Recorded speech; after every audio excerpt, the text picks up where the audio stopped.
Hey everyone, welcome back to the channel. We're going to have a big week of Pokemon investing content this week. I guess for the most part, I aim to do 3 videos a week. You know what it's like. I'm not saying this is a super time-consuming YouTube channel. I mean, there's other channels that do super fantastic productions and put, so much editing into the videos, where this is just more a conversational channel. I like to just chat about Pokemon card investing. And sometimes it's difficult still though, because life gets in the way. There's work, there's family, there's everything else that comes in between. But this week, I want to talk lots of Pokemon investing. I cannot get enough of talking about Pokemon card investing. So that's what I'm going to be doing this week. I'm going to aim to, if I can, bring out maybe 4, 5, even 6 videos this week instead of the normal 3. What happens is I have so many ideas written down. I just save it on the notes section on my phone. And what inevitably happens is I do the 3 videos for the week, and then the other 3 or 4 video ideas that I had just get left to the wayside. So this week, they're not going to be. Let's jump straight into it. So the whole idea, or the whole title of this video, is that Pokemon investing, or in particular, Scarlet and Violet, will take off without you. And I think I've come to this realization for a couple of reasons. There's a few that come to mind, but when I think about the Pokemon card hobby in the last probably 4 years, we all know it's gone insane, hasn't it? The Pokemon Company International, which essentially subletted their printing work to the Millennium Printing Group, now owns that place. And, they can print as many cards as they want. And we all know that, the printers have been on absolute 10 out of 10 for the last 4 years. They've been printing, unseen amounts of Pokemon cards. Like, they've just gone absolutely bonkers. That means, though, that there's obviously demand for it. I work in the car industry, and there's no point Toyota Australia getting X amount of cars out of Toyota Japan or Toyota Thailand, where the factories are, and giving us too many of them that we cannot sell. Like, that's not how the supply chain complex works. There's no point, if we sell 10,000 Hiluxes in a 2-month period in Australia, constantly bringing in 20,000. That's just going to mean we're overstocked and there's too much supply. So the reason printers are so high is because the demand's there.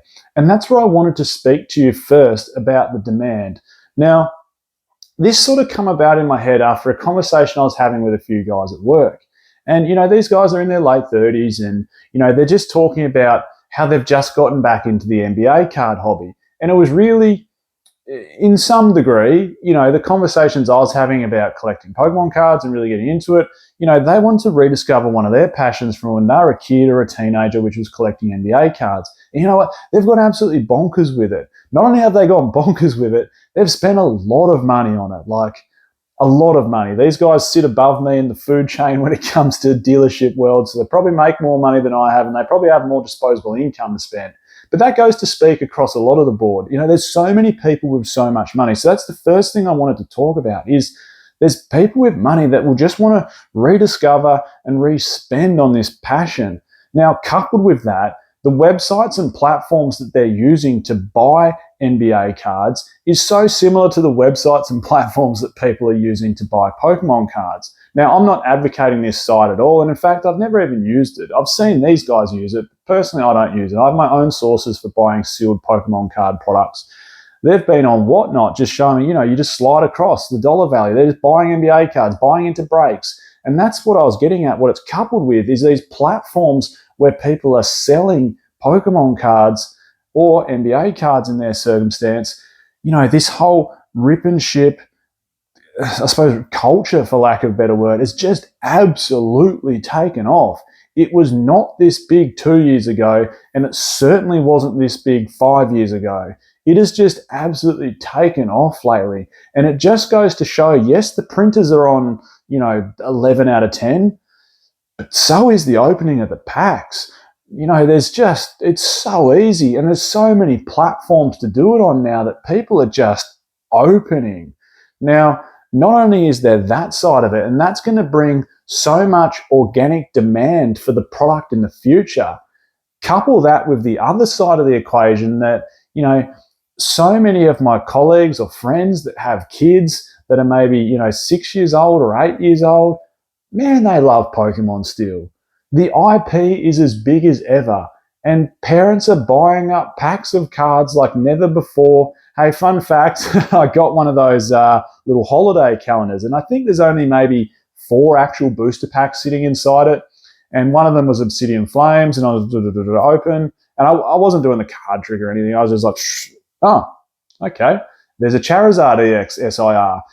First good pull I've got in a long time. I don't open a heap of cards, but when I do, I have no luck at all. And in this case, I finally had some luck and pulled a Charizard EX SIR from Obsidian Flames. That is a better looking card in person than I give it credit for. Obviously, the artist has done a lot of cards, and that is a good one. Hats off. The pull rates are easy on it, which sort of hurts the price. A little bit off topic there. But point being, those sort of products, the ones that us as investors go, that's just a pointless investment. A 25-day Christmas calendar, for argument's sake, that has 4 booster packs inside it, some stickers, some key rings, some 3-pack, the 3-card packs as well. We just go, that's pointless. But you know what? Those products are getting bought up because parents are going, this is such a good gift idea for my kids. Not only that, kids are going to shop, Mum, Dad, can I get some Pokemon card packs? The demand from both sides. Now that leads to the final part of this video, which is essentially the whole hobby will be taking off without you. And I spoke about this in another video, probably, it might have been 3 or 4 videos ago, where I spoke about this concept of if you've got an app where you load up your Pokemon card products into, maybe it's, and look, I do it differently. I don't put any singles inside there because I like to just track the sealed. I feel like singles will muddy the water because they're all up and down like this. I don't want to see any downs on my graph. I only want to see myself making good plays and good decisions. So I put all my sealed products into a few apps. I've promoted the Shiny app before. I'm not going to sit here and say an app like Collector is a bad app because I use that as well. The Shiny app's what I'm using currently, but the Collector app as well, you put all your sealed products in, it gives you daily data where it's pulling from multiple sources with updated pricing on sealed products from, the latest sales. And you know what? Everything is going up. Like all the Sun and Moon boxes that I have are going up. All the Sword and Shield boxes that I have are definitely going up. And you know what? Even modern Scarlet and Violet boxes are going up. I've said it pretty clearly that my whole game plan generally is I buy 2 booster boxes of every set.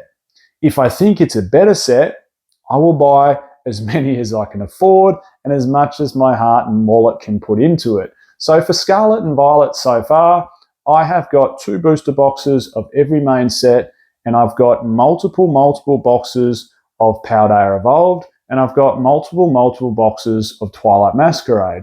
Why? Because I think they're the best 2 main sets we've got so far. Surging Sparks around the corner, that's another one. I'm not just going to buy 2 boxes. I'm going to buy multiple booster boxes of Surging Sparks. Why? Because I think it's a good set. A good set comes down to the chase cards. And if you can get, and I've said this before a lot of times, the right set at the right price at the right time, it's going to render good results for you down the track. But having said that, even some of those Scarlet and Violet booster boxes that I've bought, Paldea Evolved and Twilight Masquerade, are starting to run up. And you get this discrepancy, this is just for Australian viewers, you get this discrepancy between American pricing, or US pricing I should say, and Australian pricing. And if US prices have really started to shoot up, something's got to give in the next 6 to 9 months with Australian pricing. We saw this with Fusion Strike. Now, I'm not saying these sets won't get reprinted. There's every chance Twilight Masquerade will cop a reprint. It's super popular. The Greninja's a strong chase card. It's a good set. People want to open it. Every chance it's going to get reprinted.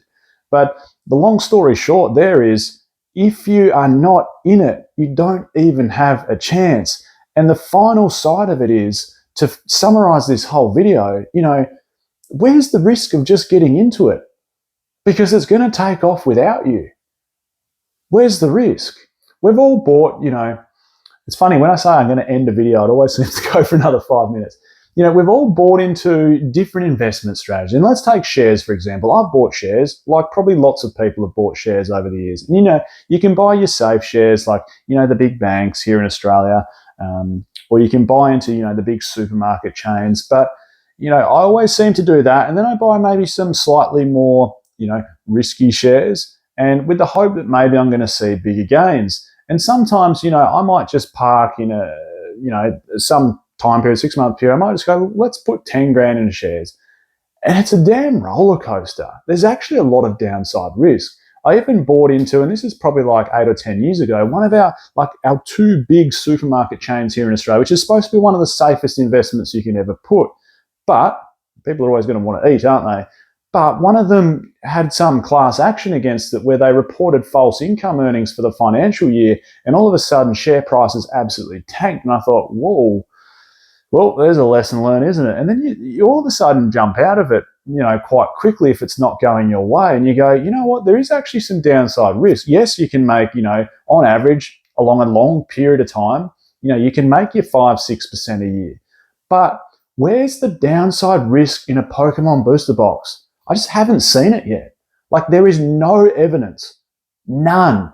There is no evidence over the last 25 plus years of Pokemon booster boxes that if you buy one at a retail price, you could suffer a loss. There's no evidence of that. Why with 25 years of data, what's going to change that in the next year or 2 or 3 or 5? And what is the downside risk? Okay, you bought a box of Twilight Masquerade at launch for $104 US. And let's say in 6 months' time, it cops a massive reprint. This huge wave comes, and all of a sudden people are fire selling boxes and they're down to $99 US, and you paid $104 at launch. That's not downside risk. Just hold it for a touch longer.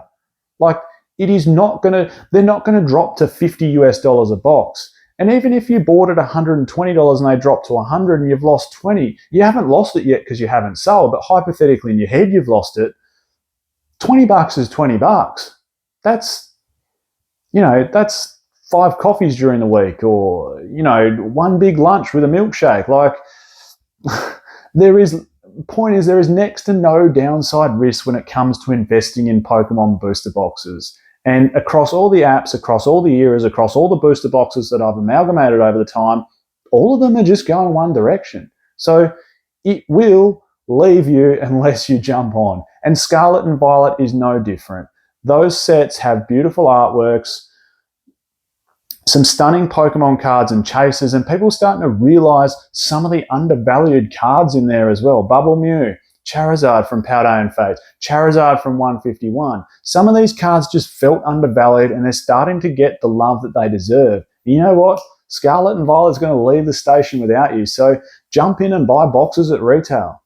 I'm Michael, this is Poke Oz, and I'll catch everyone next time.